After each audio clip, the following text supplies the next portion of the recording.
13 mars 1999, 13 mars 2025. Cela fait exactement 26 ans que Monseigneur Isidore de Souza, prêtre catholique béninois et archevêque de Cotonou, s'est éteint.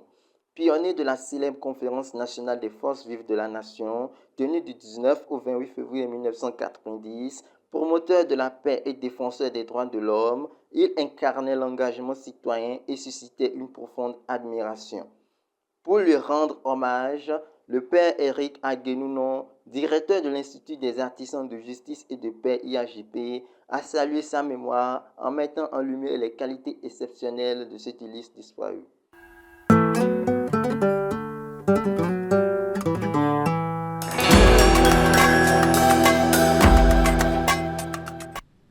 Monseigneur de Souza est d'abord un évêque, archevêque et grand citoyen de ce pays. D'abord comme archevêque coadjuteur et archevêque, Monseigneur de Souza s'est montré un pasteur exceptionnel, un pasteur hors pair et un pasteur dont les œuvres parlent d'elles-mêmes, qu'elles soient des œuvres caritatives, des œuvres sanitaires et des œuvres éducatives. Monseigneur de Souza était sur tous les fronts. Il était sur tous les chantiers. Monseigneur de Souza, c'est un pasteur de terrain. Il n'est pas un bureaucrate, il n'est pas un administratif. Il est sur le terrain, proche des fidèles, proche des prêtres. Et il avait une intelligence vive, une intelligence prospective et une intelligence d'espérance. Et donc il est passé dans notre église comme étant un baobab, comme étant un modèle, et un modèle dont la pérennité est incomparable. Et pour moi, Monseigneur de Souza, que j'ai côtoyé étant enfant, étant adolescent, c'est un saint qui est digne de vénération. Ensuite, Monseigneur de Souza, grand citoyen. Vous savez, un prêtre, un évêque est fondamentalement citoyen. On ne vit pas le sacerdoce en dehors de sa citoyenneté. Et j'ouvre une parenthèse ici pour montrer à quel point l'Église et les hommes d'Église sont des hommes politiques à part entière. Le pape Jean-Paul II a brisé le mur de la haine. Il a lutté contre le communisme. Et dans son pays, il est considéré comme un grand citoyen, un grand pasteur, un élu de Dieu qui a sauvé son peuple. Et tous les autres papes ont été des papes charismatiques, prophétiques. En Amérique latine, le pape François a fait un travail monumental au plan diplomatique, au plan politique. Et c'est pour vous dire qu'on ne dissocie pas la citoyenneté, le patriotisme du ministère presbytéral, du ministère épiscopal. Alors, Monseigneur de Souza s'est inscrit dans cette citoyenneté ecclésiastique. On a vu le cardinal Gantine dans ce pays, son engagement. On a vu Monseigneur Christophe Adimo, Monseigneur Sastre, Monseigneur Agboka, qui a travaillé pour le genre féminin pour valoriser la femme, pour ennoblir la femme. Alors, tous ces pasteurs et tous les autres ont été tous de grands citoyens. En tant que grand citoyen, on ne peut que s'engager pour son pays. On ne peut que se mettre au service de son pays. Nous sommes citoyens, nous sommes habitants d'un terroir, nous incarnons les us et coutumes qui sont des pieds d'attente de l'Évangile et nous respirons la même oxygène de paix, de liberté, de justice que tous. Nous sommes au milieu du peuple. Et vraiment, Monseigneur de Souza a été l'évêque qui est au milieu de son peuple. Et qu'il soit choisi comme président de la conférence épiscopale, c'est simplement et c'est naturellement une suite logique dans sa vie de pasteur et de grand citoyen.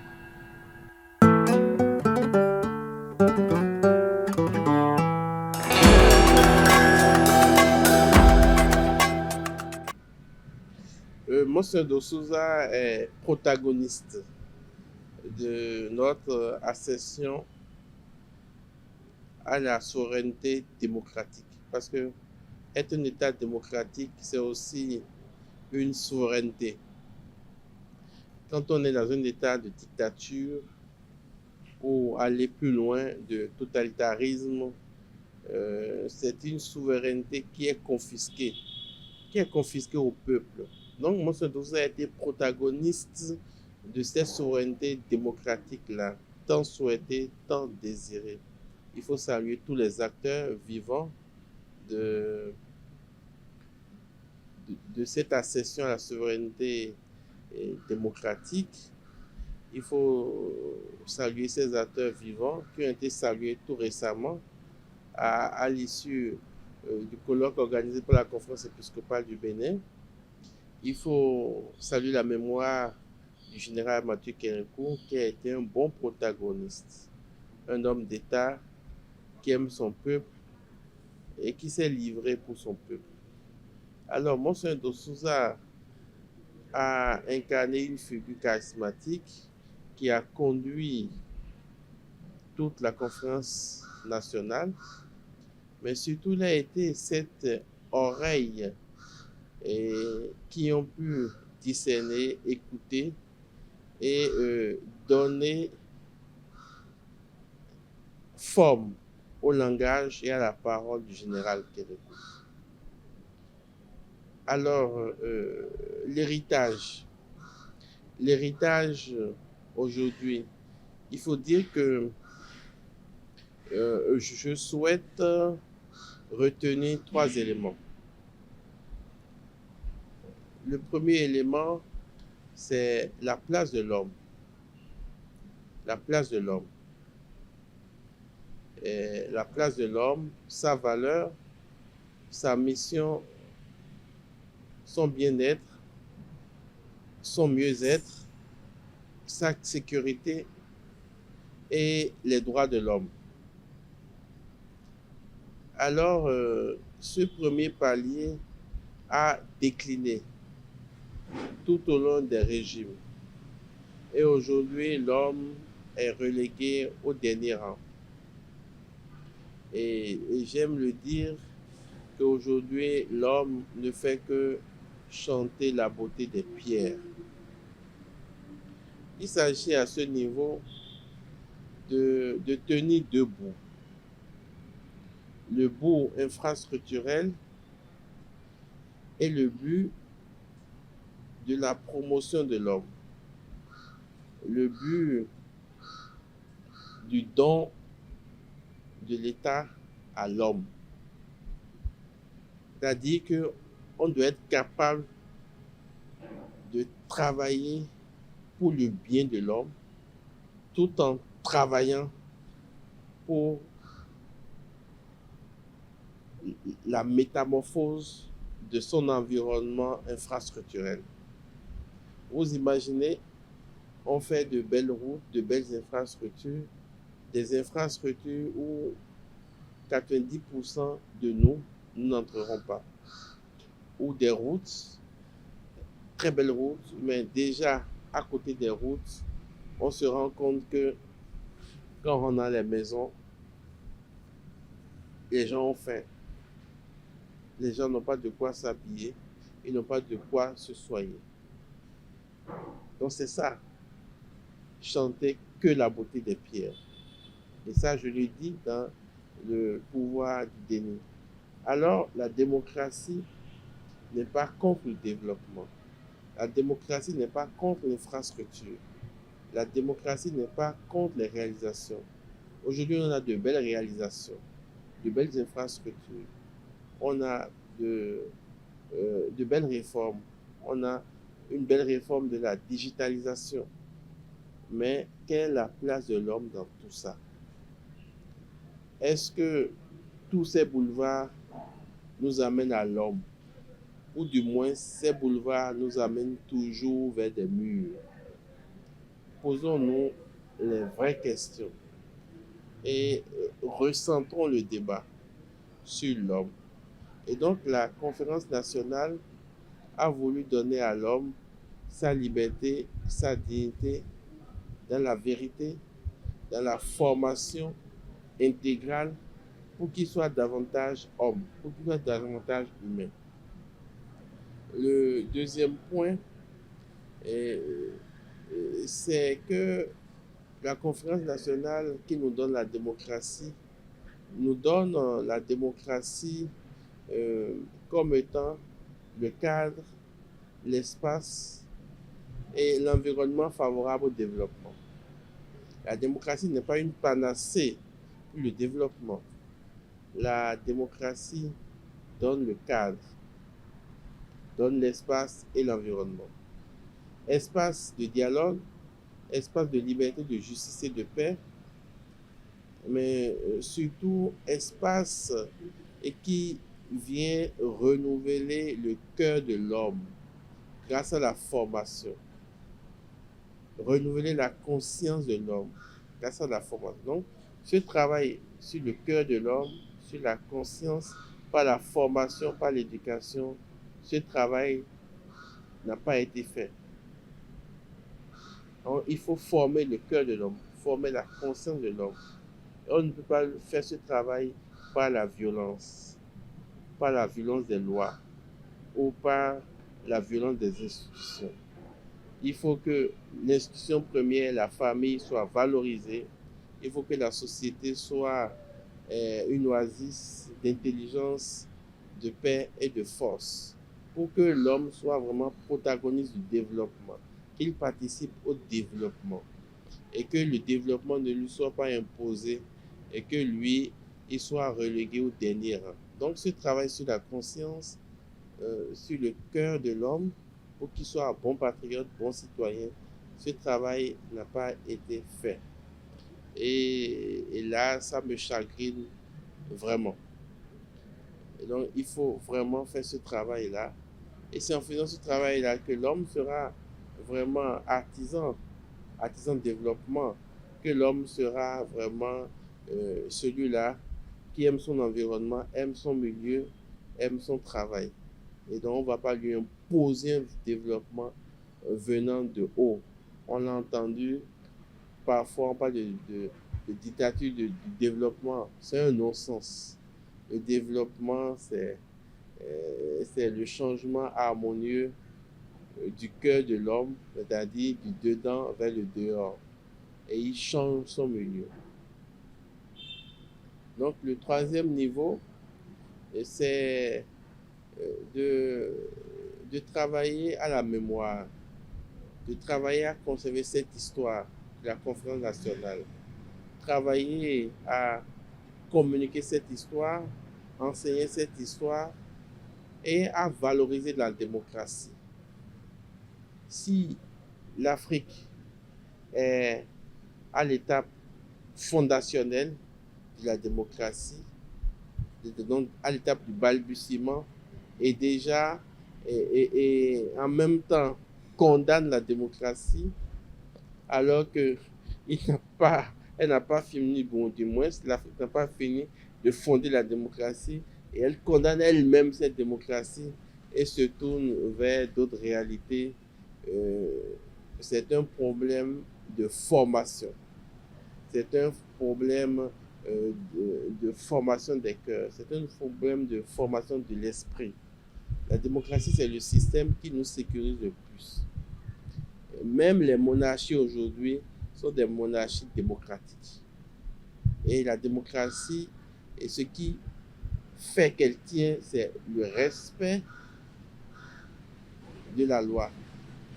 Le respect de la loi par des hommes dignes, par des femmes dignes, par une élite conséquente, respectueuse des règles et une élite qui est dans un esprit de redevabilité et dans un esprit d'exemplarité.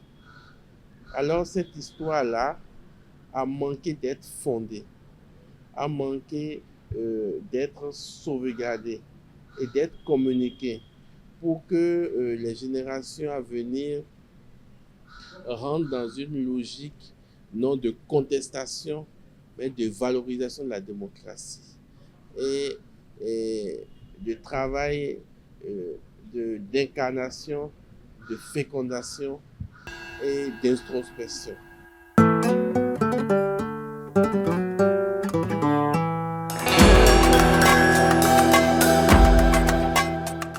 L'Institut des artisans justice de pêche Temps d'Oiseau est une institution de la conférence épiscopale et c'est une institution que Do Souza a voulu à la sortie de la conférence nationale pour que cette institution accompagne la marche démocratique, accompagne la consolidation de la démocratie grâce à la formation des consciences et à l'éducation des cœurs.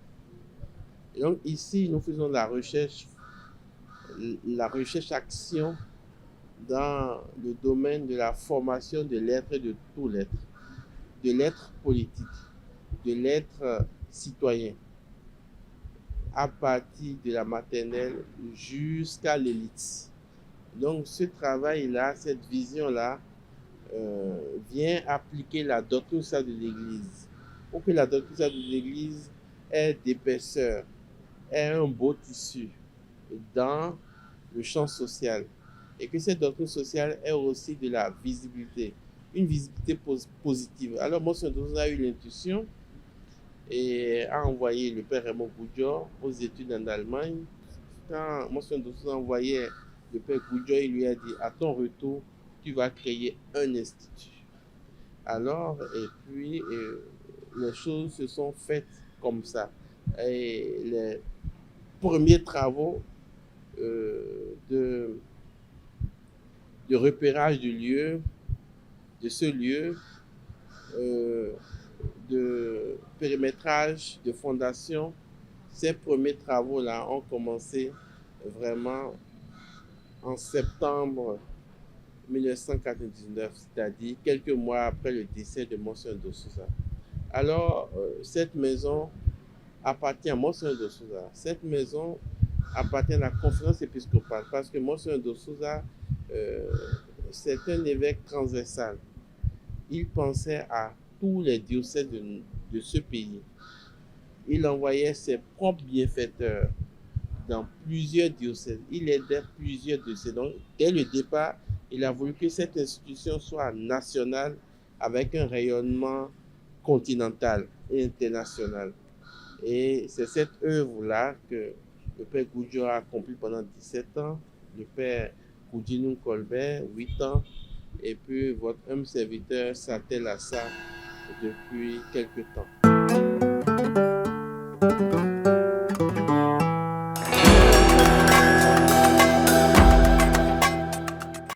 Le message que j'ai, c'est de revenir sur cette polémique-là où nos frères catholiques qui sont aux affaires actuellement